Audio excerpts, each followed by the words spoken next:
Boom. FCU Burnside, Wick pitch coming at you week 3 for this Rams-Eagles matchup. Rams coming in, playing some really good football into the link. We know what happened the last time we played. Do we care? No. Because there's different elements, different squad, different weapons on both sides of the ball. Most notably, the Rams offense. We'll get started with them, led by the Hall of Famer Matthew Stafford, Super Bowl champion. Could have been a Major League Baseball pitcher. Fun fact, went to college with high school. Clayton Kershaw. Clayton Kershaw always said that Matt Stafford could have been a hell of a third baseman or starting pitcher. Anyway, get him on the ground. They're going to try to look to capitalize and get some one-on-one matchups with our number 2 corner, Adoree Jackson, whoever that may be. Maybe they slide Coop outside to cover Devontae Adams. I think they're going to put Quinyon Mitchell all over top of Puka Nacua, the dynamic pass catcher out of the Polynesian lands, if I'm not mistaken. Guy can run, catch, he's tough. We got to stay on these guys, press tech them early. They're going to try to get after who is ever opposite of Q.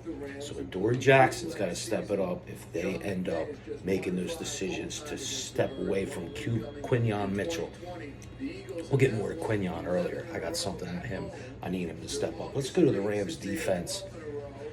They got a smaller D-line that can get after the quarterback. They play sound football. They tackle. They got nasty guys on all up and down the D-line.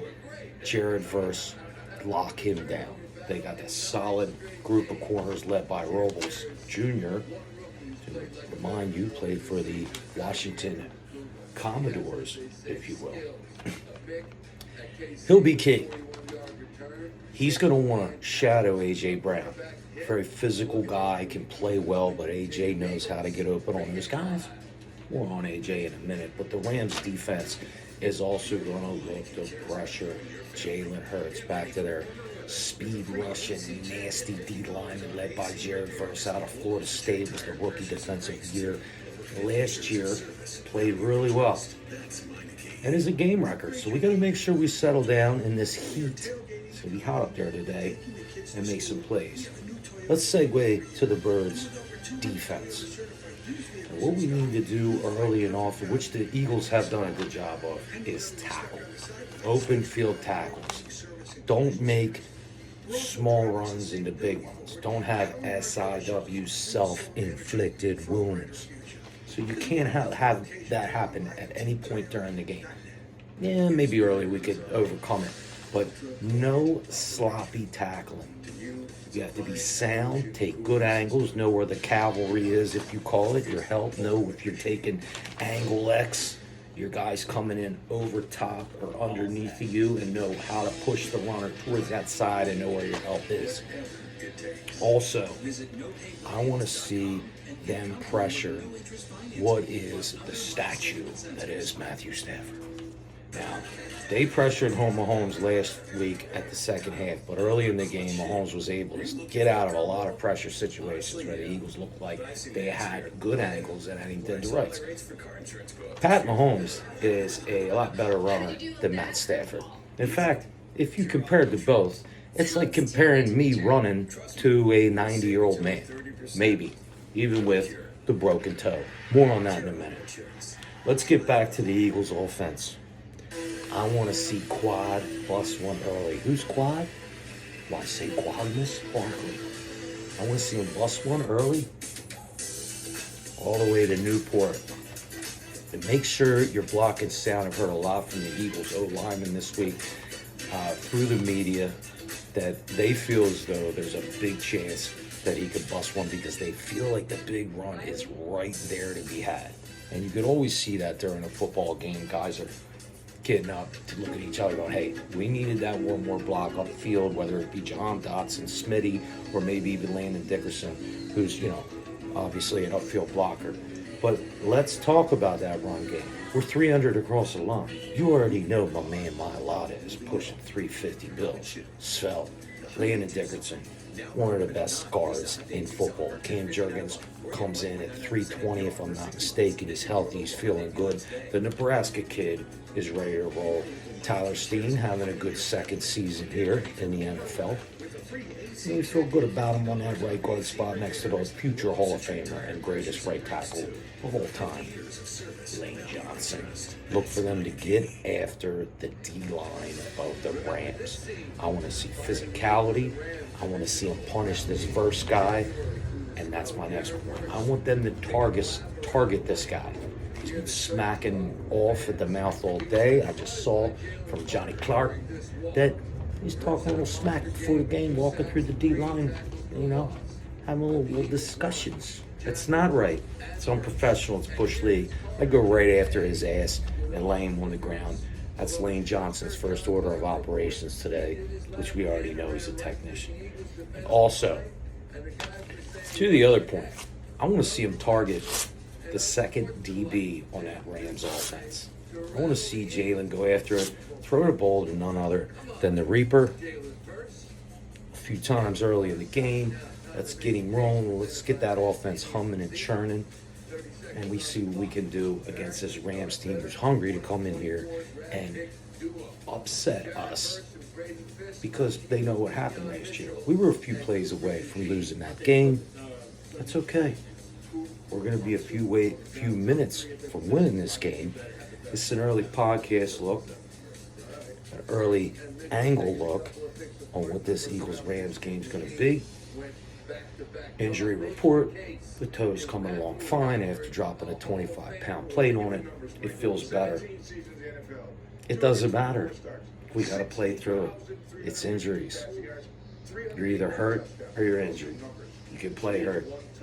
You can play injured, but you might be a liability. Don't be a liability today. Stay safe. Don't drink and drive. Listen to the Westview Burnside with Piss podcast. We got all types of angles. We got skits. We might make a song soon. But hey, stay safe and go Birds. This one goes out to my man Wiki Wispish. All day, all love. Everybody stay cool. Go. Recap of the Week 3 win versus the Rams. The Eagles win the game in a thrilling 33-26 win. Obviously, we know the biggest play of the game was one Jordan Davis putting the paws up, blocking out the kick, blocking out the sun. Block your ex-girlfriend, whatever you want, he'll block it. So that was the biggest play of the game. Well, let's get to some particulars here. Let's grade the Eagles' offense. Anybody ever get an F first market period?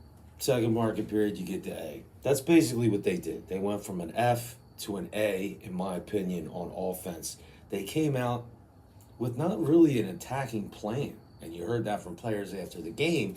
They came out and played almost a conservative ball game, thinking that they could move the ball with 2-6. And once it didn't get established, a lot of their pass rhythms, a lot of their pass patterns looked pedestrian at best. There was no Dallas Goedert early in the game, which was concerning, but they could have easily been forcing him away from some of those looks. The offensive line did not have a good first half. Part of that was because the Hall of Famer and the greatest tackle in football right now, Lane Johnson, went out. Just big. He should be back. It was a neck. They fought through it. They inserted Matt Pryor into the game, a guy they cut 3 times, and it brought him back. In the end, they moved to Fred Johnson, Big Fred Johnson, in the second half, and he held down that right tackle spot, which made the offense hum in the second half.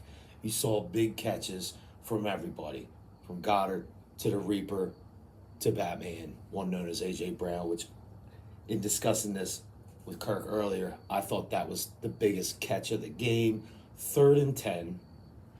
They're moving the football nowhere. They're backed up on their own 9-yard line. They pick up 12, 15 yards on a hook pattern by A.J. Brown, extends the paws away from the defender, turns around, busts him off, jumped over the guy. You got to catch those. Spun around another guy, made another acrobatic play, and that really turned the game. That showed that, you can't cover the guy. He's the best receiver in football, in my opinion, because they don't scheme him open. He's open. Let's go to the Birds defense. They get a B+. Could have got an A if they didn't give up a couple long shots.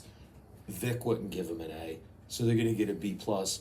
Really stepped it up in the second half and gave that offense some confidence that they were going to get some manageable fields. Obviously, special teams blocked a field goal early in that game to really give them short field, and the defense came up with a huge stop on 4th and 1 when the Rams had the balls of a burglar to go for it on the Eagles D line, and ended up getting stuffed. Kerryon Williams, big mouth on him. They had to make the stop. They made the stop. So I'm going to give the Birds defense a B plus. Let's move to the Rams offense. I thought they got conservative in the second half. I thought with the pressure they put on Matt Stafford, who looked like he was nicked up with a hammy, I thought they went and got a little conservative and weren't moving the football as they were early in the game. And also, let's give credit where credit is due. The defense forced a lot of that. Forced him into bad looks. They put a lot of good pressure on him. They stifled the run game. They made their run game in the second half pretty much ineffective, and they did miss a lot of shots again due to a lot of pressure that was put on Matty Stafford, who is now nicknamed Matty Statue. Okay, so we'll see him again this year. See if we can make him look even more like a statue. So the Rams D, the corners really got exposed a little bit, but most secondaries will get exposed with the two elite pass catchers we've had. Smitty had a really good route and dug inside of his corner and forced him inside for the game winner for the out route. Pinpoint pass by Hurts to get him the football. But 4th and 1, a lot of guys don't make that play, and they don't give Heisman's out. And that's why Smitty made that play to go up. Big touchdown catch. They didn't get the 2 points, but that's fine. A.J. Brown exposed their corners. Obviously, he's a physical presence. But I will say that the Rams' defensive line is a problem.